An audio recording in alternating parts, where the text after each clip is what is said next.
Bonjour, cette semaine c'est la semaine de la prévention contre le suicide et je tenais à vous transmettre un message.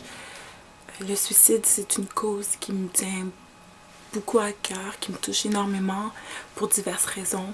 Comme vous avez pu remarquer, j'effleure un peu le sujet dans la série Les Maudits. Le deuxième tome Illusion est dédié à Elfie, un ami et collègue de travail qui s'est suicidé en 2011. Ça m'a beaucoup frappée, énormément frappée. J'ai encore la misère aujourd'hui à en parler sans émotion, mais je préfère bûcher sur mes mots que pas en parler du tout. Parce que c'est ça le plus grand problème avec le suicide, c'est que les gens aiment pas en parler, c'est un sujet qu'on n'aime pas aborder, on préfère fermer les yeux, ça rend mal à l'aise. Et moi, j'ai décidé de refuser de ne pas en parler. Et donc, vous transmettre un message. Elfie, c'est un garçon qui souriait tout le temps, qui souriait beaucoup. J'aurais jamais cru qu'il avait un mal de vivre. Je m'en serais jamais douté. J'aurais jamais cru qu'il était suicidaire et qu'il n'était pas bien dans sa peau. Et je me sens un peu mal parce que j'étais un petit peu méchante avec lui.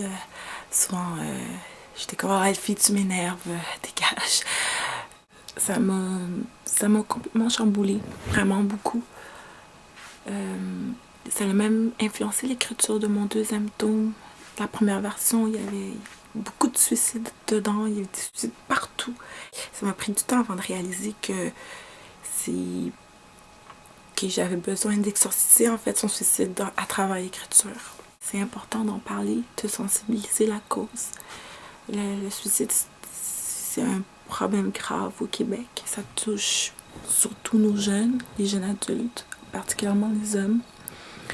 Et si vous connaissez quelqu'un ou si vous doutez que quelqu'un a un mal de vivre, si vous êtes cette personne qui a ce mal de vivre, n'hésitez pas à tendre la main, n'hésitez pas à aller chercher de l'aide. Le suicide n'est pas une option, ce n'est pas une solution. On pense qu'en se suicidant, on élimine la souffrance, mais en fait, ça engendre encore plus de souffrance. La souffrance chez les proches, les siens, les gens qu'on côtoie.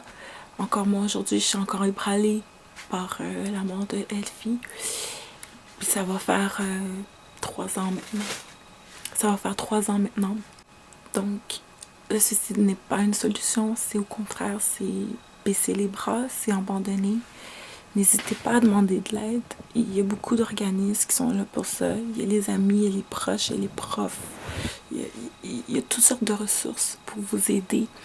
Il n'y a aucune gêne à le faire. Il n'y a aucune gêne à exprimer sa douleur. On pense que personne nous aime. On est dans un service d'idées noires.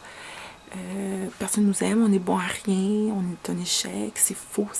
C'est complètement faux. Il faut vous sortir de cet ordre d'idées-là. Et en parler, c'est le premier pas pour guérir, pour se soigner, pour aller mieux.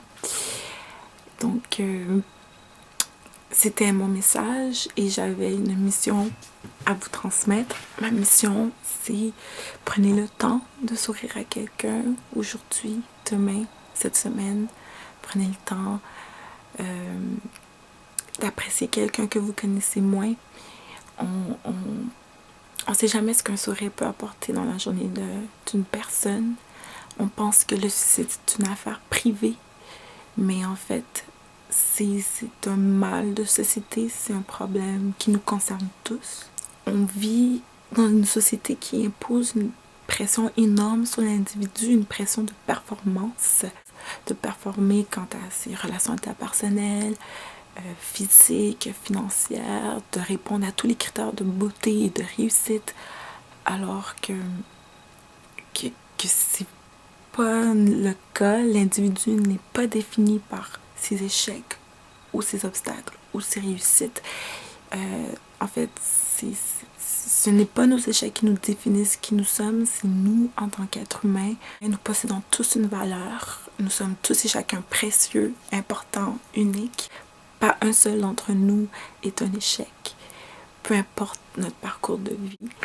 n'hésitez pas à tendre la main à quelqu'un quand vous sentez que quelqu'un se sent pas bien. Prenez le temps d'apprécier quelqu'un que vous connaissez peut-être moins aujourd'hui. Jusqu'à maintenant, je regrette de ne pas avoir pris ce temps-là avec Elfie, de ne pas avoir été plus ouverte, plus gentille, plus portée à le connaître. Mais j'en retire une grande leçon. Je souris tout le temps. Je souris à des gens que je connais pas. J'essaie d'être un rayon de soleil qui réussit peut-être à percer le nuage dans la journée de quelqu'un. Et je vous demande de sourire cette semaine, de tendre la main si vous sentez que quelqu'un ne se sent pas bien. Souriez cette semaine. Merci. À bientôt.